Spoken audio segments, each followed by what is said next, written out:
Bonjour et bienvenue dans cette nouvelle vidéo abondance dans laquelle je voulais vous parler d'un sujet et d'une question qu'on me pose très souvent lors de mes conférences et de mes formations.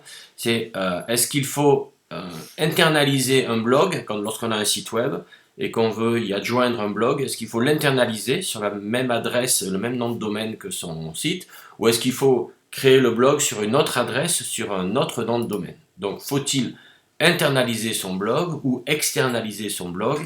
C'est donc le sujet de notre vidéo d'aujourd'hui. Donc la situation elle est celle-là. Vous avez votre site, par exemple, cas d'école, l'adresse www.votresite.com. Première solution pour, si vous voulez, adjoindre un blog à ce site. Première solution, donc, créer le blog sur un autre nom de domaine, www.leblogdevotresite.fr. Évidemment, c'est là aussi un exemple. Deuxième solution, faire un sous-domaine. Le sous-domaine, donc, par exemple, assez classiquement, blog.votresite.com. Donc sur le même nom de domaine que votre site. Troisième solution, faire un répertoire, donc www.votresite.com/blog. Il y a ces trois solutions, laquelle vous allez choisir. Alors déjà, un premier point, grosso modo en termes de SEO, que vous preniez un sous-domaine blog.votresite.com ou un répertoire www.votresite.com/blog, voilà, c'est à peu près pareil en SEO, donc vous pouvez prendre l'option que vous voulez. Il n'y aura pas vraiment de grosse incidence pour l'un ou pour l'autre. Donc on peut englober ces deux solutions dans une seule.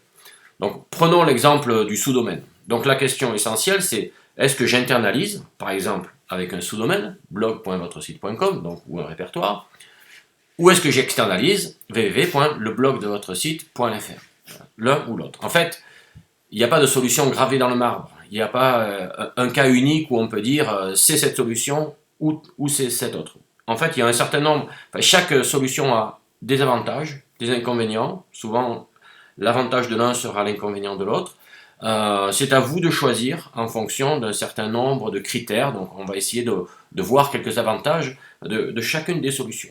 Donc par exemple, pour l'internalisation, donc par exemple ici donc le sous-domaine, c'est vrai que le fait d'insérer un blog dans un site sur le même nom de domaine va permettre de faire grossir le site en termes de nombre de pages, et Google aime bien les sites qui ont une vie, qui ne sont pas statiques en termes de nombre de pages et qui ont un taux de croissance qui n'est pas négligeable. Et donc ils vont pouvoir crawler au fur et à mesure le nombre de pages. Donc avoir un site qui vit en nombre de pages, c'est déjà une bonne chose et ça permet, et l'internalisation le permet. Un peu dans le même domaine, c'est la mise à jour du contenu. Par exemple, sur des requêtes chaudes comme la Saint-Valentin, la fête des pères, la fête des mères, les cadeaux de Noël, un salon, un événement sportif, etc. Dès qu'on a des requêtes événementielles, c'est important d'avoir un site qui est souvent mis à jour et qui parle de cet événement. Clairement, le fait d'avoir le blog qui est internalisé, mais ça va permettre de faire de la mise à jour. Donc, comme on le disait tout à l'heure, des nouveaux contenus, mais aussi beaucoup de nouveaux contenus à certaines périodes pour viser certaines requêtes chaudes. Donc ça, c'est aussi un très grand avantage de l'internalisation du blog.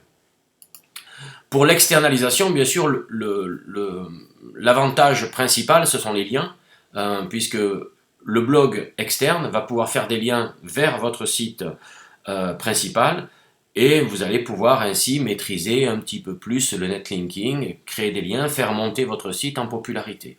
Donc alors que si vous internalisez votre blog, les liens seront internes, donc auront moins de poids aux yeux de Google. Donc l'externalisation, bien sûr, c'est le gros avantage, ce sont les liens.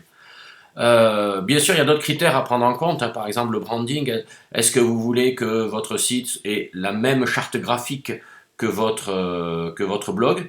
Ou est-ce que vous voulez un blog un petit peu décalé, donc avec un contenu décalé, a priori même qui ne parle pas de votre marque, sur une autre charte graphique? À ce moment-là, peut-être que le blog externe sera peut-être un petit peu plus intéressant. Est-ce que vous êtes prêt aussi à faire des liens vers d'autres sites que le vôtre? Parce que si vous externalisez votre blog, l'idée, c'est pas de ne faire que des liens dans le blog, que des liens vers votre site. Parce que Google va voir tout de suite que c'est le même site et l'impact sera très faible.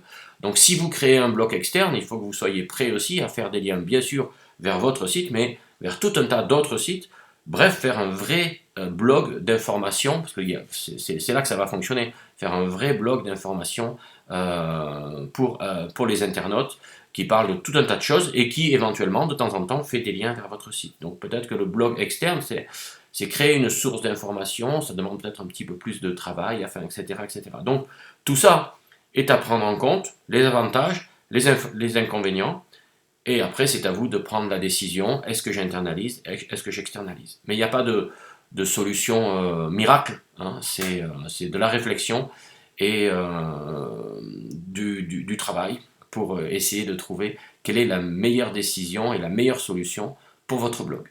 Voilà, merci, j'espère que vous en savez un petit peu plus sur cette question, voilà, pas de gravé dans le marbre, mais je vous donne rendez-vous pour une prochaine vidéo abondance. Merci, au revoir.